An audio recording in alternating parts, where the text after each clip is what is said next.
Appeasement is one of the most famous terms from the Second World War period.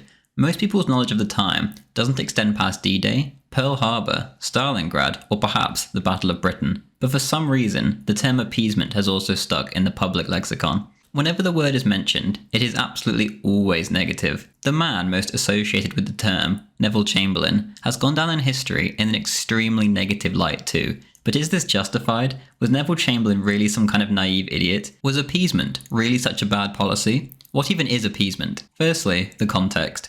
In 1933, Adolf Hitler came to power. Prior to this, he had always said that he wanted an amendment to Versailles. Millions of Germans had been left outside of the Reich's borders, which completely went against Woodrow Wilson's principle of self-determination. As a result, naturally, when Hitler had solidified his rule, he set about righting what he saw as the wrongs of Versailles. To make a long story short, there was almost 100,000 Germans living in the Memel region of Lithuania, there was over 3 million Germans in the Sudetenland in Czechoslovakia, and then there was another million in Poland. And then, finally, there was the unique case of Austria, which was in itself a German state, but one whose people wished to unite with Germany. The ethnic German issue alone is what caused the tension in Europe that led to the Second World War. This is where appeasement comes in. The majority of Europeans felt Germany's demands rather understandable. The Sudetenland was almost entirely German. The city of Danzig, even more so. Why shouldn't these areas be peacefully restored to Germany? It certainly wasn't a cause many people fancied dying for. The Austrian issue was the first to raise its head in February 1938. A month later, the Germans simply walked into the country where they were greeted with kisses and flowers. Hitler was so moved by this welcome that he decided to annex them on the spot, instead of installing a friendly government. This move emboldened Hitler to hold his nerve in future crises when it came to bringing his people home. Next, there was Czechoslovakia.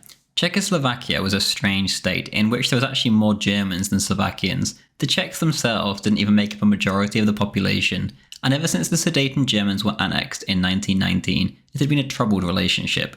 Hundreds, maybe even thousands of Germans had died during protests against Czech rule when they were put down in brutal fashion, and the Czechs systematically discriminated against the Germans at every opportunity. In 1938, President Beneš deliberately started a false crisis and mobilized his army, claiming it was in self-defense.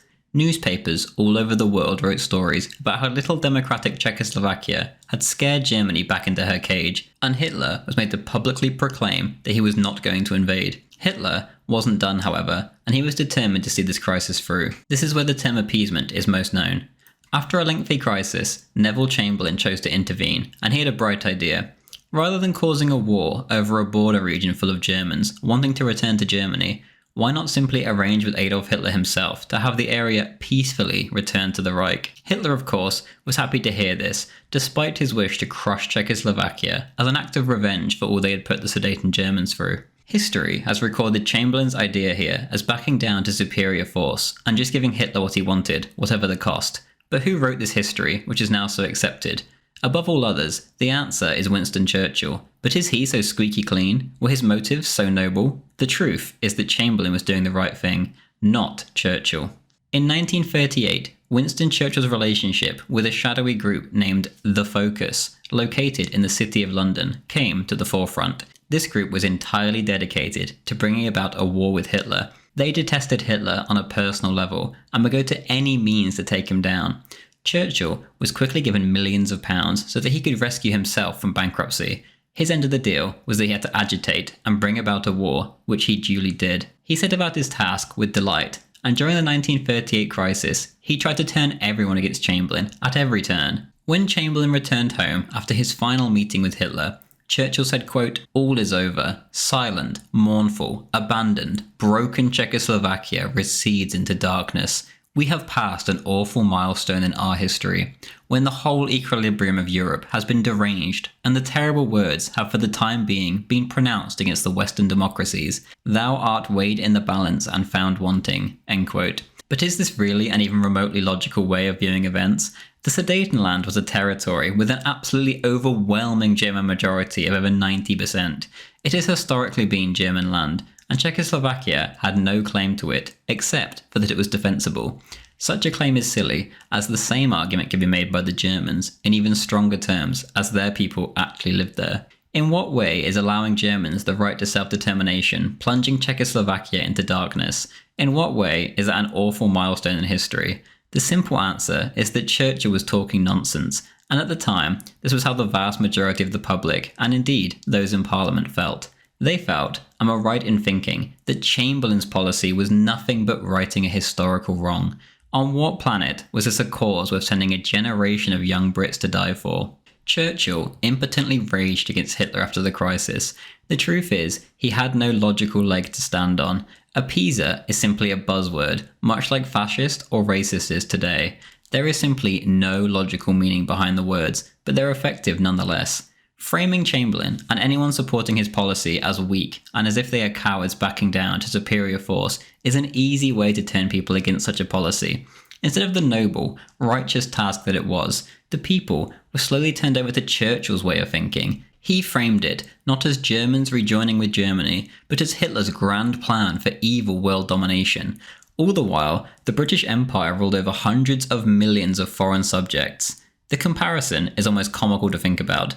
Churchill was driving his nation towards war over Germans wanting to return home who lived in lands that foreign nations had no real claim to other than the Treaty of Versailles, a treaty which almost everyone by now viewed as unjust. Luckily for the world, Chamberlain was steadfast and stuck to his policy in Munich. A year later, however, the world would not be so lucky. Fake war scares, which would curiously appear out of nowhere, completely spiked the tension and made it seem as if Churchill, the raving old lunatic as many thought, was right. The most striking example was the Romanian war scare in March 1939. The Romanian ambassador warned of an impending German invasion, and he begged the British for help. For reference, Romania didn't even border Germany, and the reality was that there was never any German plans to invade Romania. Regardless, this scare whipped up a frenzy in London, and it massively contributed to the U-turn in British policy. Chamberlain was completely discredited, and at this point he was dying of cancer, making it very easy for Churchill and the other paid warmongers to walk all over him. Almost immediately, guarantees of independence began to be dished out like candy to random states around Europe. Even little Liberia asked for a guarantee in Africa. It appeared that everyone had gone mad. As a result of this, and intense agitation from those on payroll, like Churchill, Eden, and Duff Cooper, and others in other nations, Neville Chamberlain would not stick to his policy during the Danzig crisis, a city which was nearly 100% German. Adolf Hitler made extremely soft demands. He asked for the return of Danzig, not even the entire Polish corridor, but just the city, as well as a small, thin strip of land for a road to connect Germany proper to Prussia, through an area which too had a massive German population. At one point, he even suggested that the Poles could have de jure control, and that Germans could have de facto control, in order to save Polish prestige. This is the cause that the world went to war over. Britain issued a guarantee of independence, and as a result, the Poles refused to negotiate. They became extremely arrogant, and publicly mocked the Germans. Eventually, after such anti-German sentiment had been whipped up by the newspapers and the government itself, ethnic Germans began to be massacred by the thousands, and war became unavoidable. The Poles would not negotiate at all, and Hitler felt he had to save his people. The dying Chamberlain, allowing himself to be walked all over, and not sticking to his policy, had led the world into the deadliest war in history. Would telling the Poles that they couldn't count on British support unless they handed over Danzig, as well as perhaps stopping the atrocities against ethnic Germans, have been so bad? Would such a move really be plunging the world into darkness, or would it just simply be common sense? Is Poland, keeping an almost 100% German town, worth the war? The Brits certainly didn't think so a few years later, when Churchill told the Polish government to take a hike and gave the lands to Stalin. He didn't see a war with Stalin as worthwhile, nor did he care. His only loyalty was to his paymasters. His paymasters weren't paying him to agitate and go to war with Stalin. They were paying him to agitate and go to war with Hitler. Poland was simply the pretext. So in hindsight, was appeasement not the more logical policy? Hitler had no claims on the British Empire or France, so in general, the Brits shouldn't have been meddling in Eastern European affairs. Eastern Europe is essentially an endless fount of border wars and ethnic cleansing. One takeaway from the First World War should have been to not meddle in their affairs and just keep a hands-off approach, yet the Brits insisted on doing so. If they had to, their approach could simply have just been one of here. You can have the German areas, but no further. Unfortunately, Neville Chamberlain couldn't hold on to this policy any longer, and it appears that he himself didn't even want the war, as when it did finally break out, Both sides didn't attack each other until Churchill started the Norway fiasco. All in all, it's time for a rethink over the word appeasement. Very few people today would say that we need to join Ukraine in their defense against Russia, which is actually a rather comparable situation given the border tension over the Russian-speaking population. These same people will say that we needed to fight Hitler over Danzig, a German city. There is no logical basis in fact, only coping to cover for past mistakes. The reality is that Chamberlain was right and Churchill was wrong. Sadly, for the millions that died due to such a policy, Chamberlain's position became untenable through no fault of his own. Thank you very much for watching. What do you think? Do you agree? Let me know in the comments. If you did enjoy, then please do leave a like, and most of all, share the video. It helps immensely. As always though, the biggest thank you of all goes to my Patreon, Subscribestar and YouTube members. These videos aren't monetized from the get-go when they receive most of their views.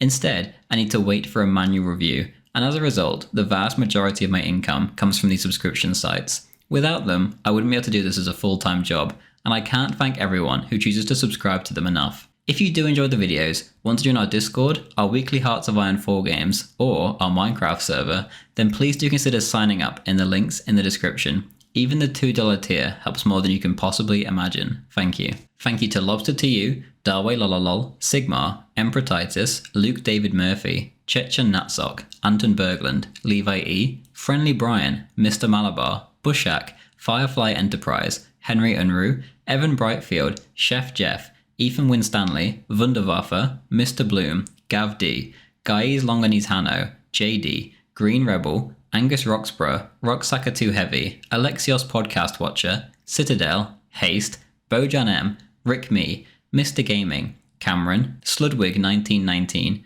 Gloomy, Troy Harser, Jagged Kampf, Rowan, Swedish Chef, Honda, Mirko, David Byers, Max Anton, Gragas, Conqueror, It's Okay to Be a Nationalist, Inflection Point, Vet Exempt, Automat 762X39, Monsoir Mercier, The Waller, Suma Klubayek, Jorgen 1997, and Admiral Kempinski.